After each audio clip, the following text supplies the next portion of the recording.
Next, we're going to look at anterior tibialis tendon. So we're first going to have the patient lift their foot up. I'm going to provide some resistance. I'm going to have you lift your ankle up, okay? Just like that, perfect. So if we come here, we look here, you have extensor hallucis longus. Come down a little inferiorly and medially, and we should feel the tendon right about here. So I'm going to have you relax this foot, okay? You can feel right in this region. So I'm going to have you do that same motion where you bring your ankle up.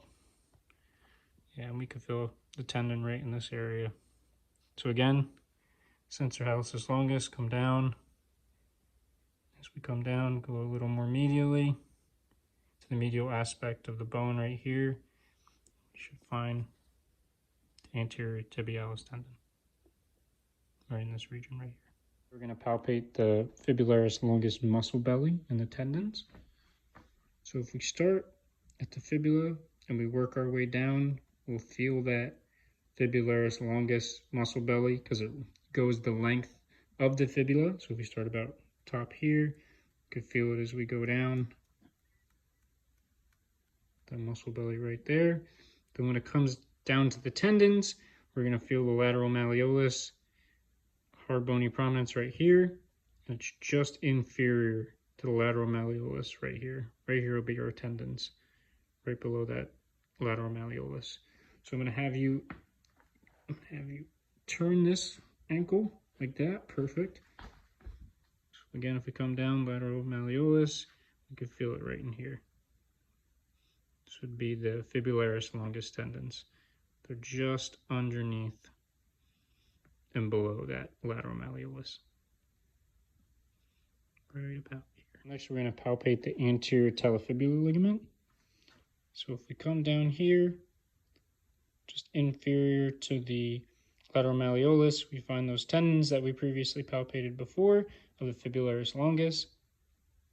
And we'll come down a little inferiorly and medially. You could feel the anterior talofibular ligament. I'm going to have you do that same motion we did before. There you go. You can feel it right there. Right here in this region. Just relax. You can relax your leg. And I'm going to have you do that same motion, okay? Okay. Yep, you can feel it protruding right in this area right here.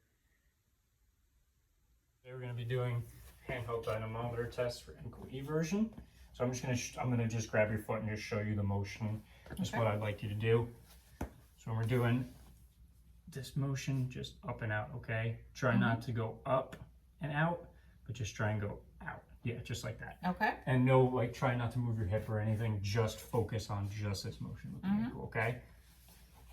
So when we're doing a manual muscle test, we want to become an immovable wall.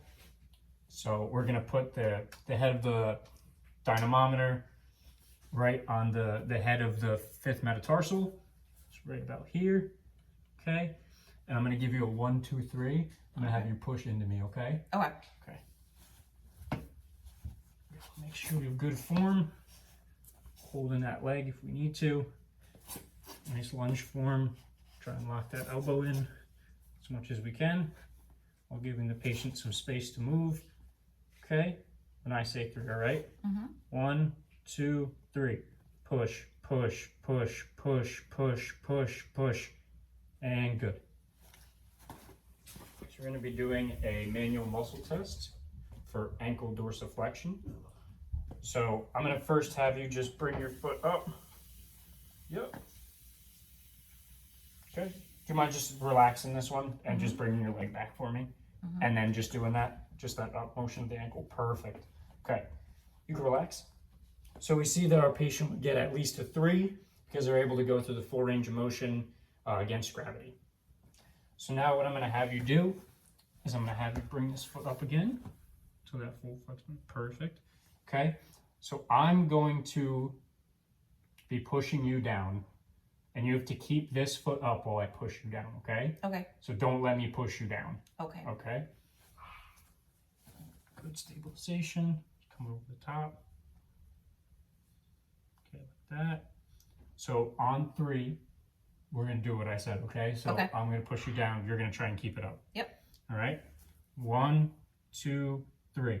Hold, hold, hold, and good. So we see that our patient would get a 5 on the manual muscle test score because they were able to resist the physical therapist's maximal resistance. So we're going to do a manual muscle test of the big toe and look at the extensor hallucis longus. So we're going to do the same test that we did before, where I'm going to push you down and you have to try and keep going up with that big toe, okay? Yep. Okay. So I'm going to have you bring this up for me. Good. Bring that big toe up as much as you can. So on 3, I'm going to have you try and keep this up while I push you down, right? Okay. All right. Get some support right here. All right. Yep. 1, 2, 3. Hold, hold, hold, hold. Good. So we'd see that our patient would get a 5 out of 5 on the manual muscle test score because they're able to withstand the resistance provided by the physical therapist and not let me push them down. Now we're going to do a manual muscle test for the lateral four toes, also known as the extensor digitorum. That's what we're looking at here. So I'm going to have you bring these 4 toes up. Okay, good. So I'm going to provide resistance down. You're going to pull them up, okay? Okay. As I pull them down. So don't let me pull you down. Okay. All right. So we're going to go on 3, all right? Mm-hmm. 1, 2, 3.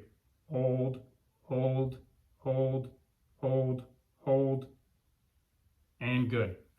So we'd see that our patient would get a 5 out of 5 on the manual muscle test score because they were able to overcome their maximal resistance provided by the physical therapist and not let me push them down.